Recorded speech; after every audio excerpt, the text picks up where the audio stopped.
ዓመት እንደተማረ ነጥቡን ስንት እንዳመጣ በዚህኛው ምን እንዳደረገ በዛ ምን እንዳደረገ አድርገው ጨርሰው ባንክ ውስጥ $4000 አሲዝ እዚህ ከመጣ በኋላ ትንሽ ስልጠና ትወስዳለህ፣ የመኖሪያ ፍቃድ የምናምን እንሰጣለን ብለዋቸው የተማረው ኃይል እየወጣ ነው። ኢትዮጵያን እግዚአብሔር ይሁናት አለቅ። የውሸት ዶክተር አብይ አህመዶች ይበዛሉ።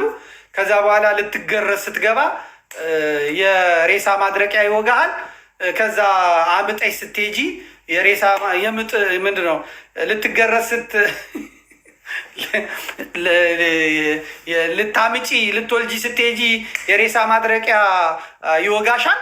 ከዛ ደግሞ ልትገረዝ ስትሄድ የምጥ መርፌ ይወጋና ስትል ትውላለህ ማለት ነው። አለቀ። ሀገሪቷ አሁን እናቴ በቃ ለሀገደሉ ነው የምትሆነው። ላልተማረ ሰው ነው የምትሆነው ሀገሪቷ። የሚከበረውም ያልተማረ ሰው ከዋሻው ቀጣል።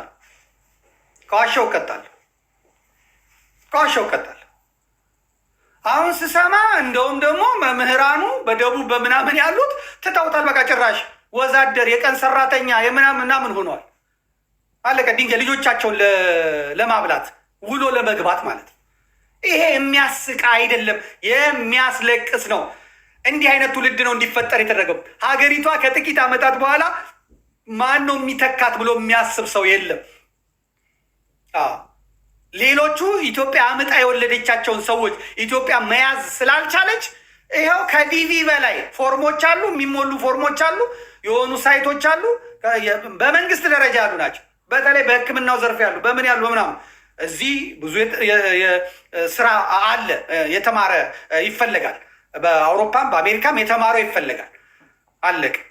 አሜሪካን አይታችኋታል። በሁለተኛው ዓለም ጦርነት ሳይንቲስቶቹን ከአውሮፓ በተለይ ከጀርመን እንዴት ነው ሩሲያና ጀርመን ተቧድነው ይዟቸው ወደ ሀገራቸው የሄዱት? አሜሪካንን ታላቅ ያደረጓት ሰዎች እኮ ከዚህ ከአውሮፓ ሸሽተው የሄዱ ተሰደው የሄዱ ጥገኝነት የጠየቁ ምሁራን ሳይንቲስቶች እኮ ናቸው። የአሜሪካ ያሉት ሳይንቲስቶች በሙሉ ዜግነታቸው ምንድን ነው? የትውልድ ሀገራቸው የት ነው? እዛው አሜሪካ ተወልደው ነው አይደለም? ኢትዮጵያም እንደዛው ነው እየሆነች ያለችው።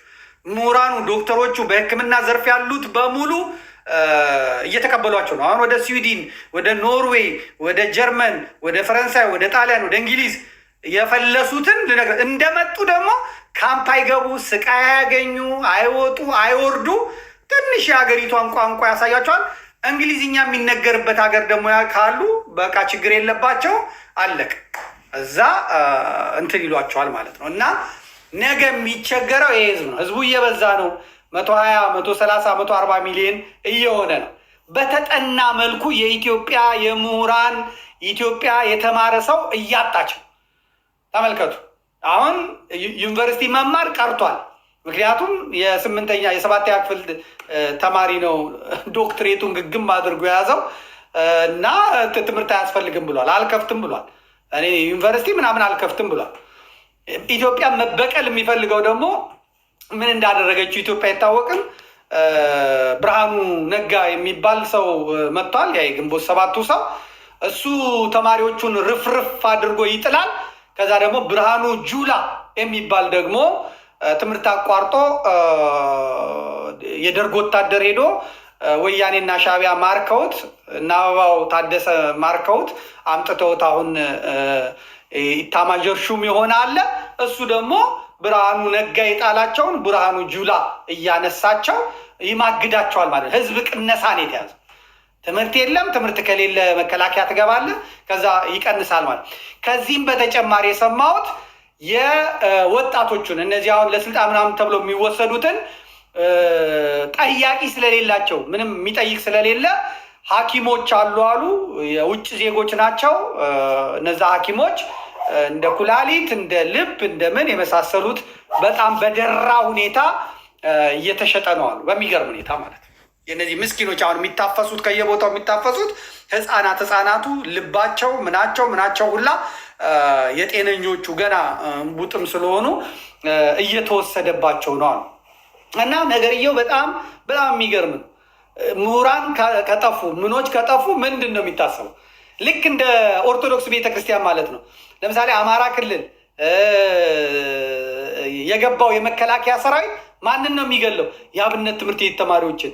የአብነት ትምህርት ቤት ተማሪዎች ምንድን ናቸው? የነገ ዲያቆን፣ የነገ ቄስ፣ የነገ መነኩሴ፣ የነገ ኤጲስቆጶስ፣ የነገ ጳጳስ፣ የነገ ፓትሪያርክ፣ ሊቃውንት ጉባኤን የሚረከቡ መቅደሱን የሚረከቡ ናቸው። መሪጌቶች ናቸው። ቤዙ የት ነው? የአብነት ትምህርት ቤት፣ የቆሎ ትምህርት ቤት። ስለዚህ ምንጭ ነው ማለት ነው። መልካ ማርያም፣ መልካ ኢየሱስ፣ ውዳሴ ማርያም ይማራሉ፣ ቅዳሴውን ይማራሉ፣ ሰዓታቱን ይማራሉ፣ ኪዳኑን ይማራሉ። ሆኖ ቁጭ ይላል። አቡነ ማትያስ የመጡት በዚህ መስመር ሄደው ነው። ለምነው ከትግራይ መጥተው ጎንደር ቁጭ ብለው ተምረው ከዛ በየቤቱ አቁፋዳቸውን ይዘው ሄደው ለምነው ነው የመጡት። ያ ሁሉም እንዲህ ነው። ይሄ በአቋራጭ አሁን የመጡትን አይመለከትም። ሰካራሞች ምናምን አይመለከትም። ብዙዎቹ አባቶቻችን ግን በዚያ መስመር የመጡ ናቸው። እናም አሁንም የምሁራን ጉዳይ አሳሳቢ ነው። እኔን ካላመናችሁኝ ውጭ ጉዳይ ሂዱ፣ ሰራተኛና ማህበራዊ ጉዳይ ሚኒስቴር ሂዱ። የሚፈልሰውን መንገዱ ተከፍቶላቸዋል። ደሞዝ ከልክለው፣ ስራ ከልክለው፣ ጥቅማጥቅማቸውን ከልክለው፣ አስርበው አስጠምተው አገለግለዋለሁ ያለውን ህዝብ እንዳያገለግል አድርገው በበሽታ በምን እንዲያልቅ ፈርደውበት እየሄዱ ነው። እንዲወጣ እያደረጉት ነው ማለት ነው። ይሄ ከባድ ነው። መዝግቡልኝ። ዛሬ አይሰማም፣ ዛሬ አይሰማም፣ ነገ ግን ይሰማቸዋል። እርግጥ ነው አሁን ያሉት ካድሬዎቹ፣ የብልጽግና ሰዎች ሰው ሲታመምባቸው የትም ያሳክማሉ። ሲፈልጉ አሜሪካ የዲፕሎማት ቲክ እንትን አላቸው፣ ፓስፖርት አላቸው፣ መታወቂያ አላቸው፣ ገንዘቡ ምንም ችግር የለባቸውም። እድሜ ለግብር፣ እድሜ ለታክስ፣ እድሜ ለውጭ ብድር ምንም ችግር የለባቸው። መሬት ይሸጣሉ፣ ምን ይላሉ፣ ችግር የለባቸውም እነሱ ጋር ማለት ነው። ህዝቡ ግን ይጎዳል። መውጣት የማይችል አይደለም። ውጭ መውጣት ከአዲስ አበባ ናዝሬት መሄድ ስቃይ ነው። ከአዲስ አበባ አምቦ መሄድ ስቃይ ነው። ከአዲስ አበባ ደብረ ማርቆስ መሄድ ስቃይ ነው። አይቻልም። መንገዱ ሁሉ ሰላም እንዳይኖረው ተደርጓል። ይህን በደንብ ልታዩት ይገባል። እና የሐኪሞቹን ጉዳይ በተራ ነገር አትመልከቱት። በተራ ነገር እኔ ደግሞ አውቃለሁ፣ እንግዲህ በሉል ሰገድ አውቀዋለሁ። የሐኪሞችን ጸጋ ያየሁት በሉል ሰገድ ነው። በሉል ሰገድ ለምሳሌ ጥቁር አንበሳ ይዘነው ይሄን ጊዜ ቦርዱ ሲጽፍለት ዘማሪ ሉል ሰገድ ቋንቋ የነሽ ሐኪሞቹ ጋር አቀረብ ነው።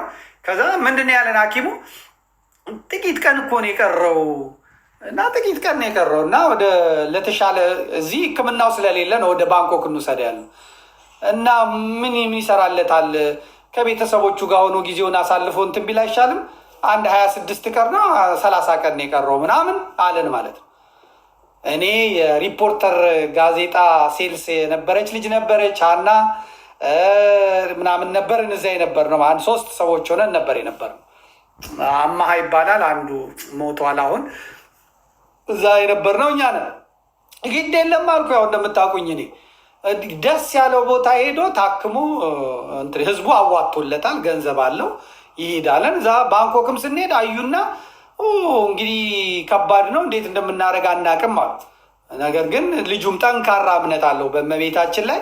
ህዝቡም ሁሉ ጸሎት አድርጎለታል።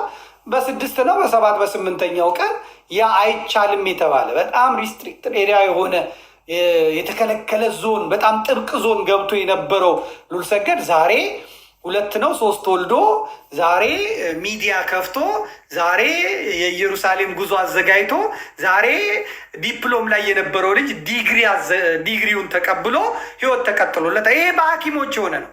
እግዚአብሔር በሐኪሞች ላይ አድርጎ የሰራለት ነገር በአይኔ አይቻለሁ፣ መሰክራለሁ። በአይኔ አይቻለሁ፣ መሰክራለሁ።